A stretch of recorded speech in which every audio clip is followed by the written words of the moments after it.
My name is Jake, and I am going to be your host today. This is actually the last day I'm going to be your host. Joe and Des are going to be taking it from here. I am going to be helping our team more with content related to CMMC and some other cool stuff we have planned going forward. So this is going to be the last one today, guys. So let's make sure we have fun. And I believe the topic today is going to be Probably, yep. Your cybersecurity strategy is probably wrong. That is the topic. starting Emphasis on things the probably. off this week in a positive way. Yes, your business strategy probably sucks. And we're going to tell you today why it does. So, with that being said, Joe, do you want to kind of kick it off? I mean, what has you think this topic's important?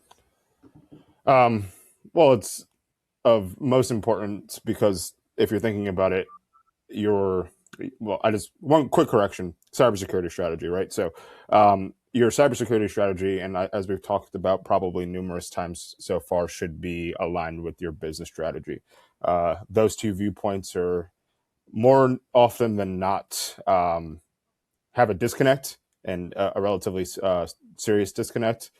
A lot of organizations view cybersecurity as a cost, right, and not necessarily considering the ROI when it comes to your cybersecurity strategy. So that's why I think it's a really important topic right now, especially as we're headed into the second half of the year coming up pretty soon to kind of get a grasp over this. Des, just a FYI, you're on mute. Oh, Yep, I absolutely. think Joe muted you. Yeah, he did. He had to make He sure didn't he want got, to hear your opinion. he had to make sure he got it off first. No, I agree with everything Joe just said. I think that there's a couple other nuances too that you can add in. Some of which we've talked about before. Over reliance on tools and not strategy is one. I also think a lot of organizations gear up towards compliance, and they gear up towards compliance over security specifically. And I think it's a two-way street. Security leaders have not necessarily found the best way to communicate value outside of hitting compliance and regulatory requirements. So that naturally makes it where that then becomes the driver of the cybersecurity strategy, because we haven't been able to impact the business and or technology in a way that makes their lives easier. It's more so about checking a box, right? So from that perspective, that also creates some level of disconnect between you when you start to think about business and cybersecurity strategy from the perspective that it should always be serve at the behest of the business specifically. So One thing that I think about a lot with this is whenever you have someone coming to you saying, "Hey, we need this tool," or "Hey, we need to buy this thing," or "Hey, we need to hire this person," and you ask them a follow-up question. It's like, "Oh, well, it's because we're having this problem. We're Joe's too busy. He's working 24 hours a week," or "Hey, we're spending way too much time doing this process, so we need this tool to save the process." And I think that that's a distinction we're probably going to illustrate on today. yeah, When and it's part Yeah, of go it ahead, Joe. is kind of going off of what Des was saying. I'd say the majority of the time it's because of some compliance stress, right? They start tacking on, like you said, different new tools, start bringing in resources, personnel that they might not necessarily would have needed. And it's that, again, misalignment between the compliance aspect of what you're trying to accomplish and the actual security aspect of what you're trying to accomplish. And I know Des probably sees it firsthand that with across the frameworks that there are a few frameworks out there that cater more towards the checking the box, right? And then sort of forget about cybersecurity, even if it is a cybersecurity framework, right? I find myself a lot of times and my clients a lot of times saying, hey, isn't this sort of, counterintuitive and counterproductive to maintaining a healthy cybersecurity strategy, right? And I would be lying to them if I said no in a lot of these cases. There's obviously a huge differentiator between them. Obviously, in capitalism, right? And as we are looking at the frameworks at large, compliance, both regulatory and security, there is a lot of money to be made, a ton of money to be made off of these, a lot of these compliance activities. So, yeah, it is stressful. It is stressful for a lot of organizations, and that alignment can become tough because of that reason. Boom. Joe just dropped the political card. Capitalism. Go. Daz, what do you got? No, I mean, it's real. A lot of times these frameworks are stale because they're written and perceived by people who aren't necessarily on the ground floor on the day to day, right? I'm not going to go down all the way down the flow, you could say, but I would say when you have more policy writers and lawyers pushing through frameworks and requirements than you do with practitioners, the landscape is forever changing, right? And just imagine this: when we talk from the perspective of technology, we oftentimes talk about how fast things change. Well, frameworks don't change that fast, right? They don't keep up with the new technology. There's a new framework that then comes out, and it's usually stale. It usually does not fulfill. You can tell clearly it's written by someone who it doesn't fully fulfill what security best practice would look like. And in most cases, I'll be honest with you, what's even in the best interest of the business, right? And so that's a piece too that I think when we're looking at all these things and when you're thinking about building a cybersecurity strategy, these are the nuances that you got to consider, right? You have to always go back to saying, whatever organization I am serving, I have to ensure that this organization is set up, or my security program is set up to serve that organization, right? From a governance perspective, governance hierarchy, I always say business strategy is king. Technology strategy supports that, right? It enables that. And then InfoSec strategy, you know what I mean, takes all of that and ensures that it's done securely, right? And with that brings in, especially with the new technologies and things that we have, it doesn't necessarily have to make you slower if you implement things the right way. Most of the time, organizations, because they're trying to solve that one micro problem, and that's where technologists get caught up a lot of times, they don't serve what the larger issue is, right? If we have in pipelines, we can embed security right in it. We've taken out like 4 or 5 manual processes, right? Right then and there. By having faster deployment cycles, that's going to allow for the business to have products faster. That's going to allow for changes for the business to scale to happen faster, right? However, if I'm focusing on solving this one issue and not driving us to get to that point, then ultimately the organization is going to end up with tech debt, which typically ends up very expensive over time. And you're going to be seen as a blocker and a hindrance to the business overall. I feel like tech debt and people debt as well. Yeah, You could absolutely. very easily overhire in this day and age, you know? Yes. When Yes. when one thing that I think would be actually super valuable to our fans, our many fans, if they stay with you guys, because after I leave, they may all leave. But for our fans, I think one thing that we talk about a lot is like a cybersecurity vision. And I think if we could somehow provide like an example exactly of what like a good cybersecurity vision looks like, that would be very helpful to people, because I think people hear the word vision all the time and they get tripped up as in what does it even look like? Is it some core values and a statement, or is it more than that? Well, I think the vision When, starts with ownership, right? Like, I didn't know if you were yeah. done, but I think that's kind of where it starts. Um, Yeah. and Do you one think thing most that is people though, because I've worked at companies, right? And at a lot of these companies, the vision isn't very crystal clear. sure. It's very abstract. It's not even shared with leaders, especially in small, medium-sized businesses. I would assert that, a lot of these like leaders who are running other companies haven't done a good job at depicting the vision. So it does create an environment of survival that trickles down to IT staff. I could be wrong. No, No, absolutely, I think absolutely. that But what you're bringing up is valid. I think that one of the pieces, though, we have to keep in mind with that is if you're in an organization like that, you have two choices. And I know this is one of those pieces we've hit on before. You can, from the inside, try to drive the business towards what that clarity and that decision making could look like so that you could build onto your next steps. Like, hey, I can't develop a vision or strategy if the business doesn't have one. How do I develop a 5-year plan and the business doesn't have a 5-year Yeah. plan? So And pushback. if that's not where we're interested in, right, then the only other logical conclusion is you give the company the security program that they want. That's your Yeah. vision. And the security program that they want could be, hey, we don't want to be in the news and we want to pass SOC 2. Yeah. That's the vision. Now, there is something I think that people should be mindful of. And is there an alignment piece between what that organization wants and Yeah. what you want to accomplish as a security leader? Because, and I think that when we start thinking about, and this is like a side point that I think of something for us to talk through, is the burnout that it does create. Because you see all the time the studies of the CISOs that are burned out.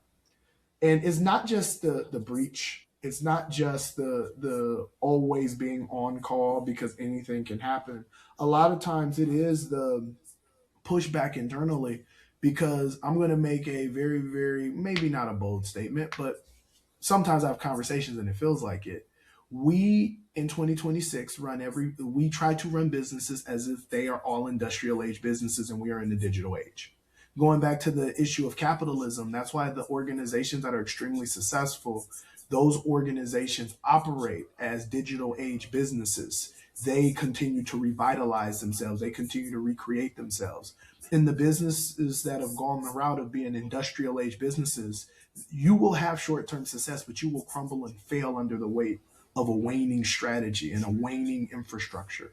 The days of, hey, I can just do this real quick and jump into it, and now we're in the market and security isn't a thing. Well, the larger players in the world that have scale, that have come from this same environment, they don't operate like that. So what makes you think you can? And I think that that is a critical piece when we start thinking about how is business done in 2026 in comparison to how business had been done historically. And we have people who have ran businesses 30, 40 years ago or 20 years ago, and they think that business is done the same way. Every business today, in some way, shape, or form, is a technology business. Every business today, in some way, shape, or form, is a technology business because the competitor, your new competitor that stands up, they are a technology business. And they will have the ability to go to market faster. Even when we hear conversations around, let's just say like skill trades, for example, right? This is a hot topic that I hear all the time. And yes, from one perspective, skilled tradesman, you got to know your art. The same way that someone in professional service has to know their art, right? The same way that someone in engineering has to know their art. But in order for you to really scale the way that you want to, you're going to have automatic workflows. You're going to be able to, people can schedule right on your website, right? If you're really good at this, it's not, hey, I'm just going to call this number and then it's the guy I'm talking to. You should be able to bring things to market faster because you should be implementing technology. The skilled tradesmen that's going to do great are the ones that's going to implement technology into their business, even if it's just them, right? And so what's kind of the point as it relates to the industrial era? Are you saying like people are trying to do things without the perspective of technology? People are trying to do things and layer technology on top instead of it Yeah. being the driver, right? So it's this technology and stuff, this is good to have, but we've been good to go. Well, yeah, cool. Right. If I stand up, and the only businesses that survive this, to be frank, are businesses that are government created monopolies, which are all monopolies effectively, meaning where in order for me to function, there's regulatory requirements that make barrier of entry extremely difficult. Those are the Right. only businesses that can enable that. And that's a specific thing to how we do business when you think from let's just say in the US specifically. And I would say most of Western Europe probably falls into that same category as well, where the way that the government has set it up and the regulations that they've created makes it where it's difficult for somebody else to come in. But where there's low barrier of entry, he who understands technology, implements it correctly, and actually does the things, and they don't cut corners.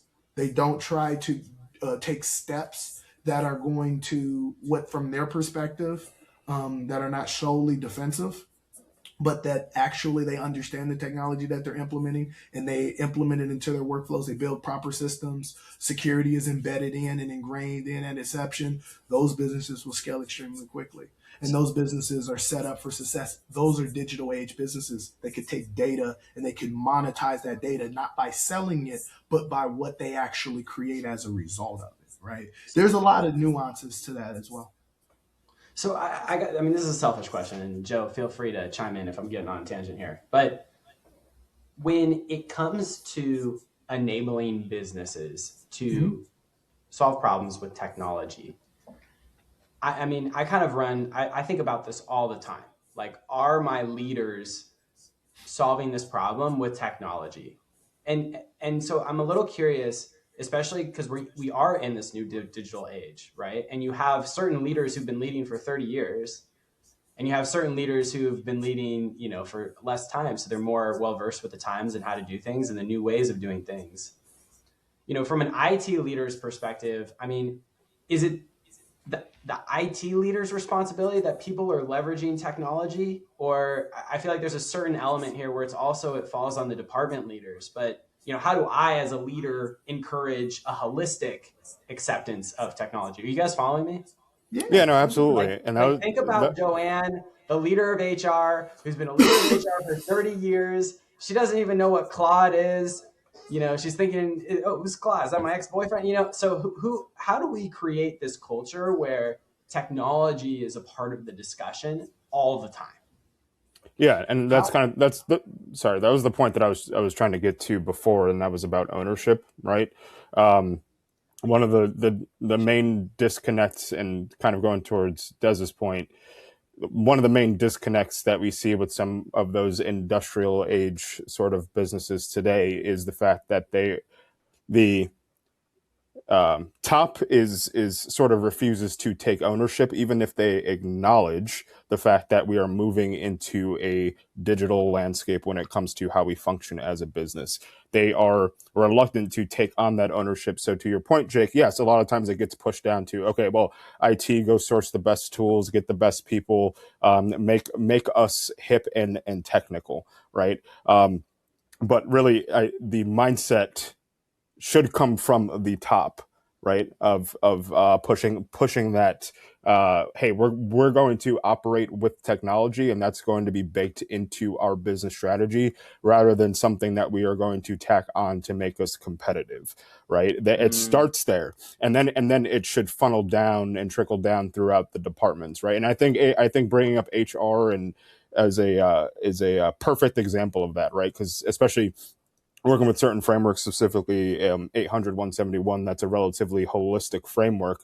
I mean, it covers a whole range of different, what we could call departments, right? That being HR under personnel security. And a lot of times they're not necessarily too bought in on the cybersecurity strategy at large, or they just don't know, right? Because the ownership of how they're going to make sure that, one, that they function with the right technology, and two, that technology that they're functioning with and how they're carrying out their processes are secure. That's just not something that's baked into their department, if you will. And the only way to get to that point is it needs to come, right? So HR is going to report up. They have no idea what's going on in IT and security. So who are they going to get for those industrial age sort of businesses?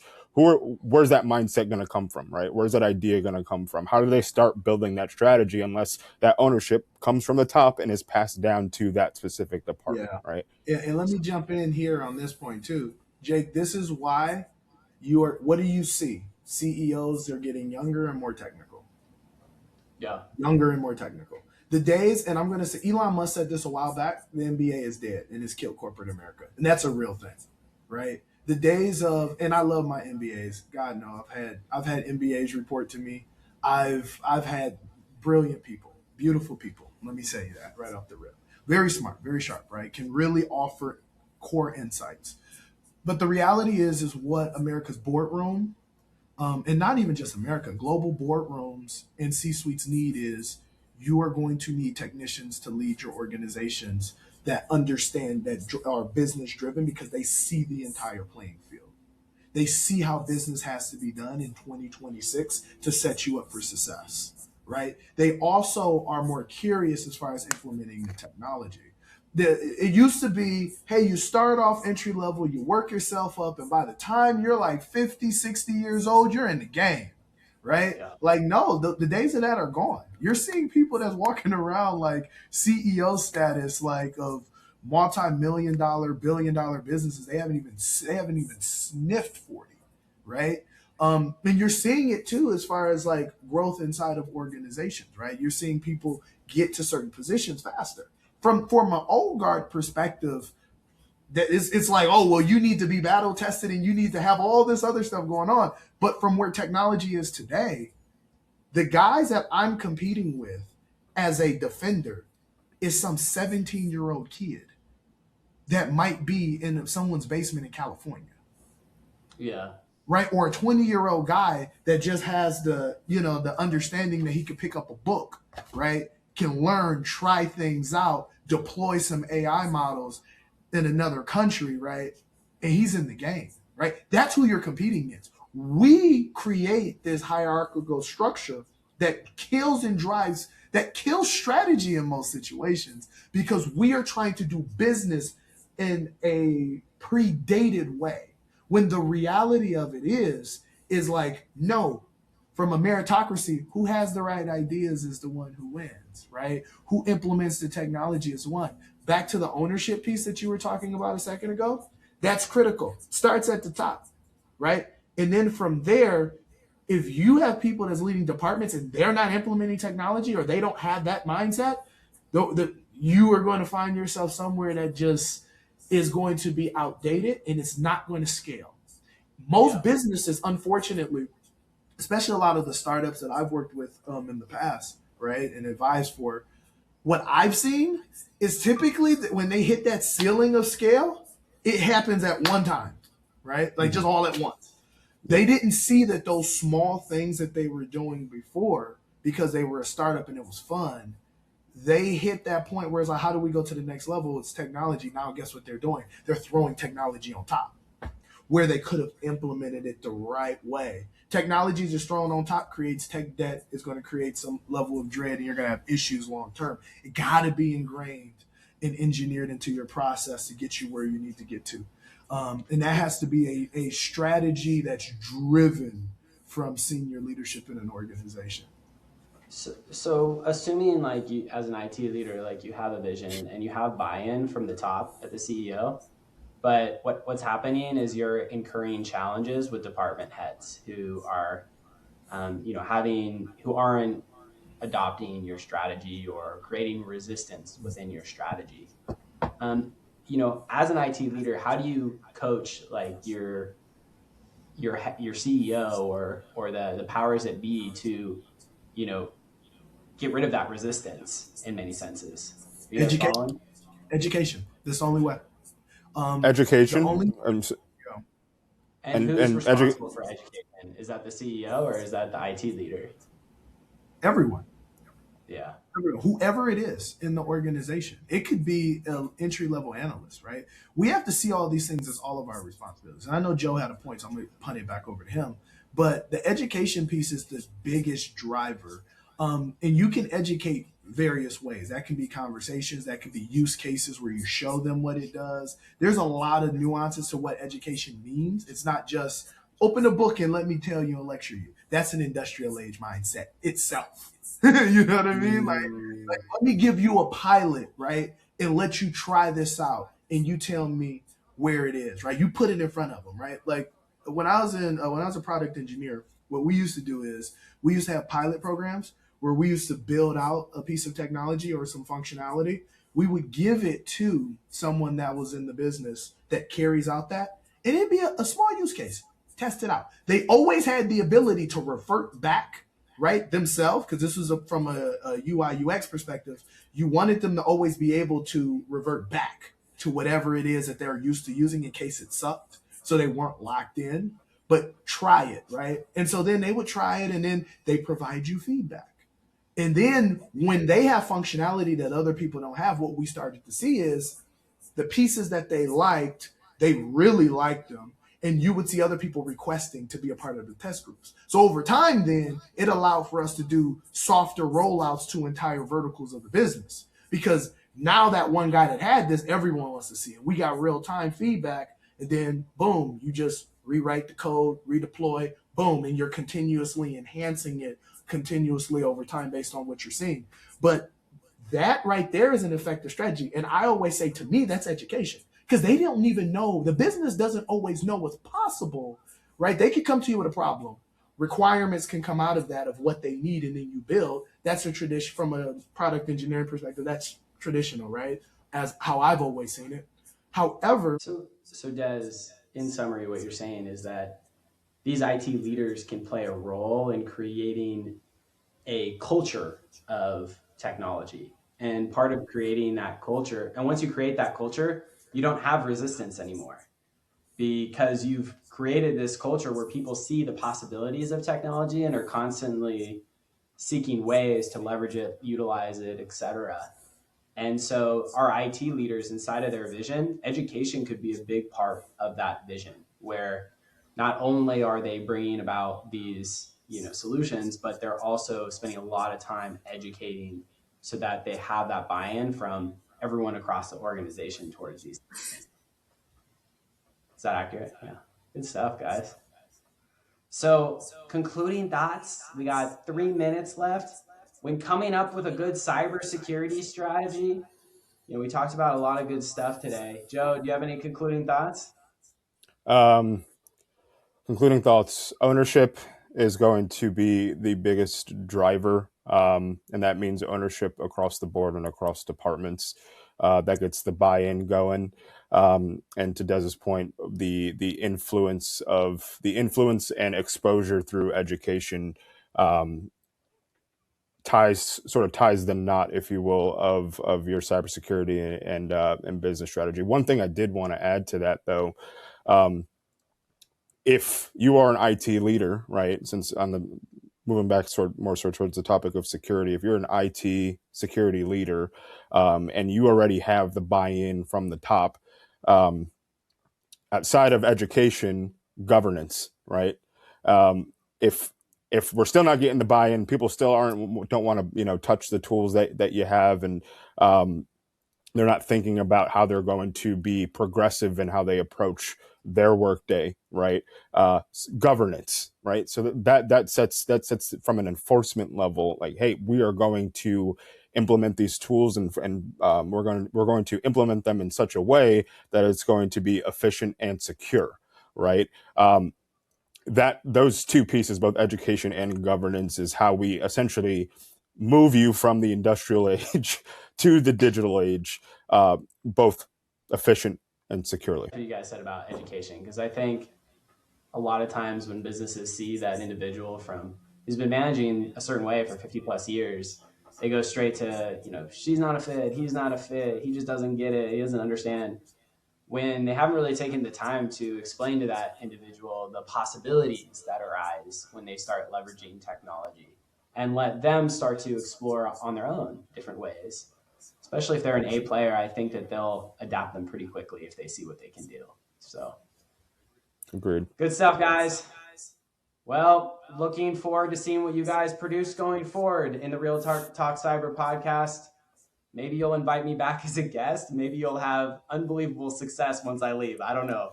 So look forward to seeing what you guys do, and look forward to seeing where this podcast goes, guys. I'll see everyone, and we'll be in touch. Thanks, guys.